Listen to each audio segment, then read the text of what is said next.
But that's not really the thrust of what I was trying to say.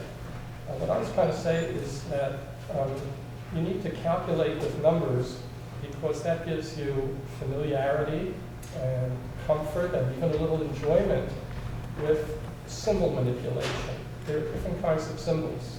0, 1, 2, 3, 4, 5, 6, 7, 8, 9 are the symbols that children use in elementary school.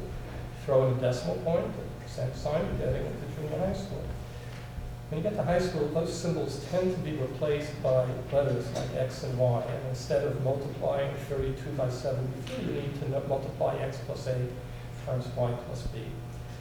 If you have learned in elementary school the basic and standard algorithm for multiplying 12 by 27, then with possibly a little modification, you'll understand what it means to multiply X plus A times Y plus B.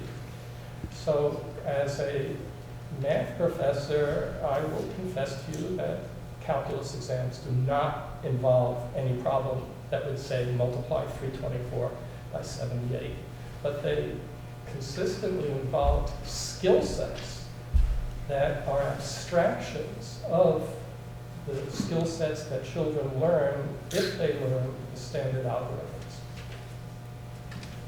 If I can, but this is just a personal prejudice.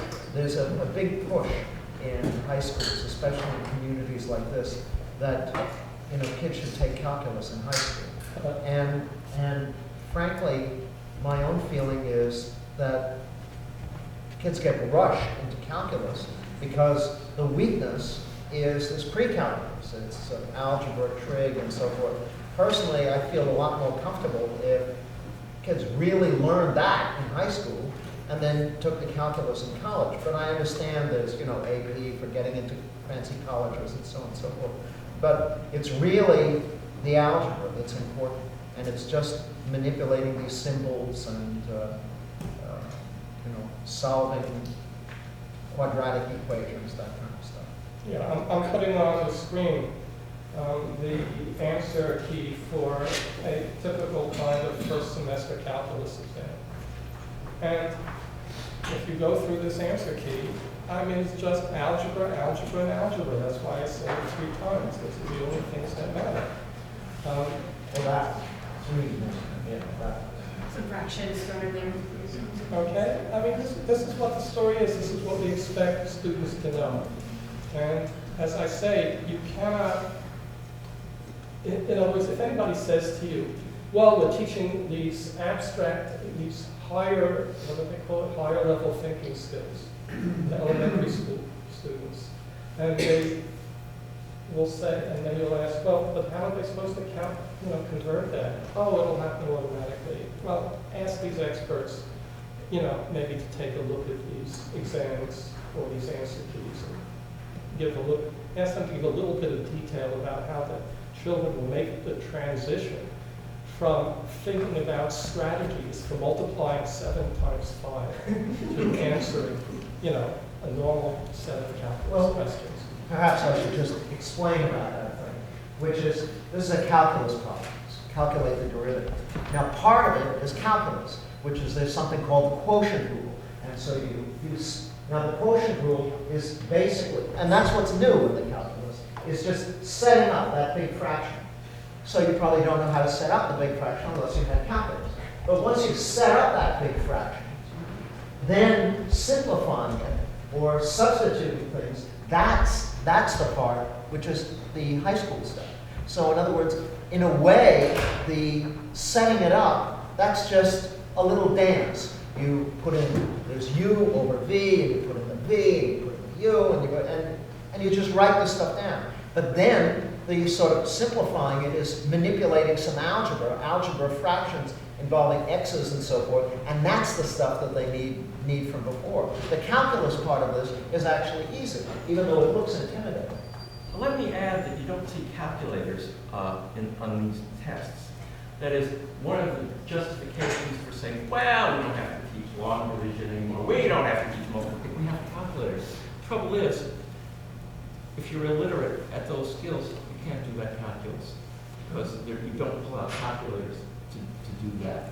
It doesn't work. I taught a class on coding theory the strategies that are used on your DVDs and your CDs so that when the little scratches, you still get all the information. That's an abstraction of long division.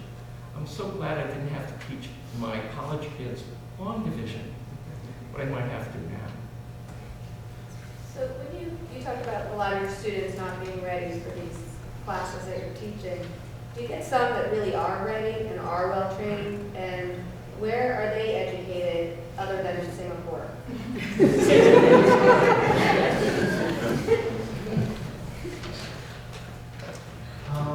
I don't know, but it's true. It's certainly true. You do that get some. You get a mix, sure. In other words, and so to some extent, there'll be some that are sort of relying on natural talent,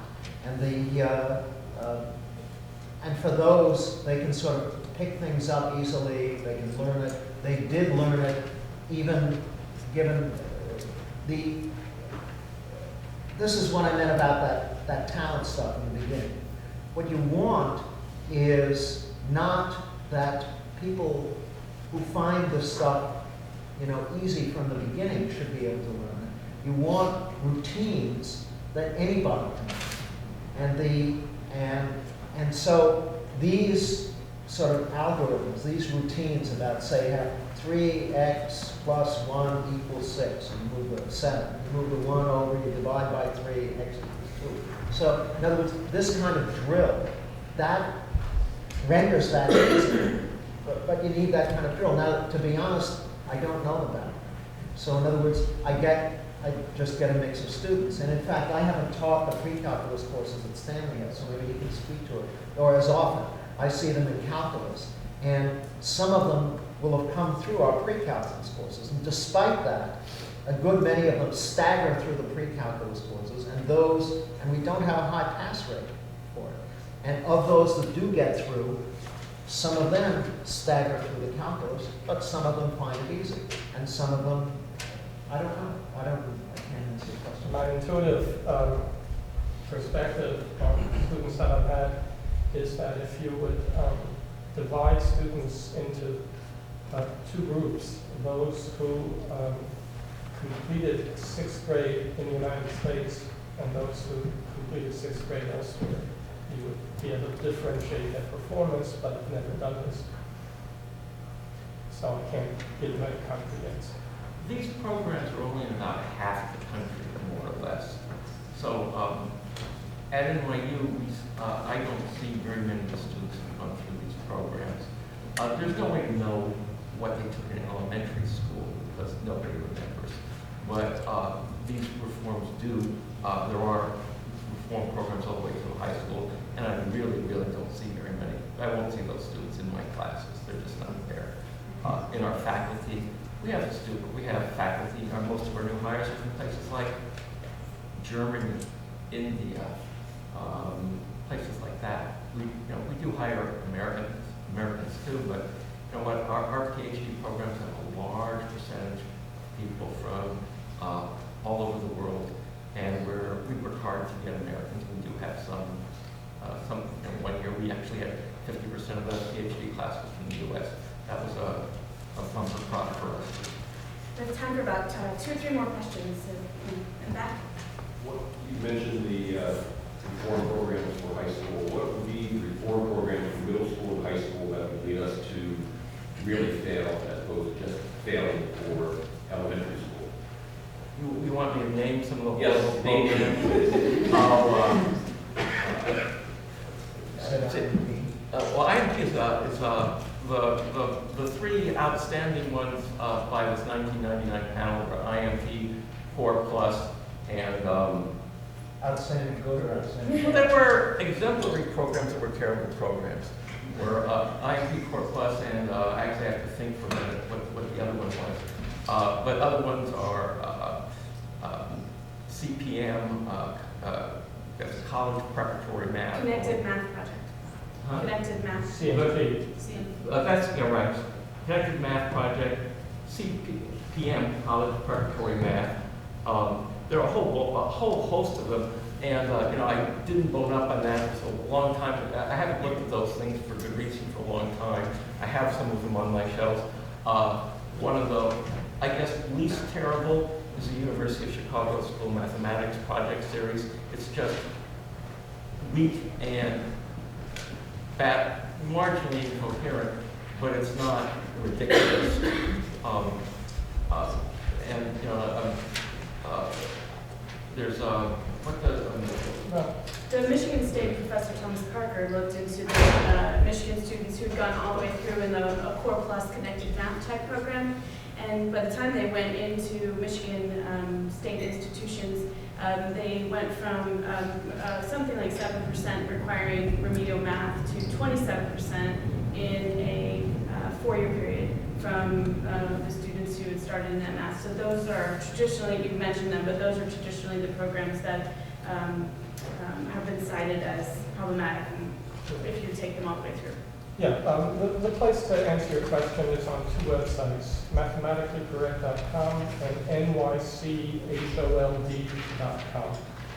Those are K-12 math education websites that are, excuse the expression, in cahoots with math professors who are concerned about what's going on.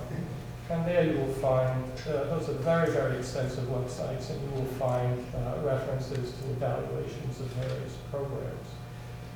But I want to say, and this is going to come up in your discussion with district officials, is that in New York State there is a supposed shift taking place to something called the Common Core curriculum. The Common Core curriculum is a set of standards. Remember, defined a set of standards as being a list of topics that students should know. The Common Core standards seem to be a big improvement. They're national standards that are adopted by states in order for states to get federal money. So the Common Core standards seem to be a substantial improvement over, at the very least, the previous set of New York State standards. But at least in New York City, what's happening is that the Department of Education is bragging about the shift to the Common Core standards, and the only problem is they're placing the burden on the teachers.